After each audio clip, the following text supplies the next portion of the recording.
Hello everyone, কেমন আছো সবাই? আশা করছি সবাই খুব ভালো আছো। চলে আসলাম অ্যানাদার নিউ ভিডিও নিয়ে। বহু প্রতীক্ষার পর ফাইনালি আমরাও চলে গেলাম গোপালগঞ্জের কাচ্চি ডাইনে যাবার আগে আমার টুকিটাকি কেনাকাটা ছিল, তো সেগুলো কমপ্লিট করেই আমরা চলে গেলাম কাচ্চি ডাইনের উদ্দেশ্যে।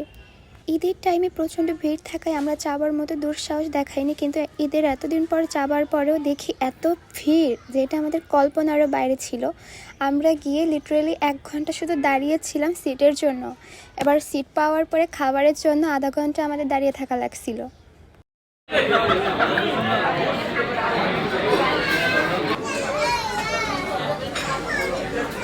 এবার সব থেকে ফানি বিষয়টা হচ্ছে আমি না কাচ্চিই খাই না। আমি গেছি ওখানে পোলাও আর রোস্ট খেতে, তো সেটা আমার কাছে মোটামুটি ভালোই লাগছে। একটু এক্সপেন্সিভ লাগলেও এমন একটা ভালো প্লেসে গিয়ে এতটুকু মানাই যায়। আমি কাচ্চির কোনো রিভিউ দিব না, কারণ আমি যেই জিনিসটা খাইতে পারবো না সেটা রিভিউ দিয়ে তো আমার কোনো লাভ নেই। কারণ মুখ থেকে শুনে তো কোনো উল্টাপাল্টা বা ভালো কিছুই বলতে পারবো না। আর স্টাফদের বিহেভিয়ার আর বাকি ডেকোরেশন সব কিছু দিয়ে আমার মোটামুটি সব কিছু ভালোই লাগছে। তাই যারা কাচ্চি লাভার তারা একবার হলেও গোপালগঞ্জ কাচ্চি ডাইন থেকে ঘুরে আসবেন।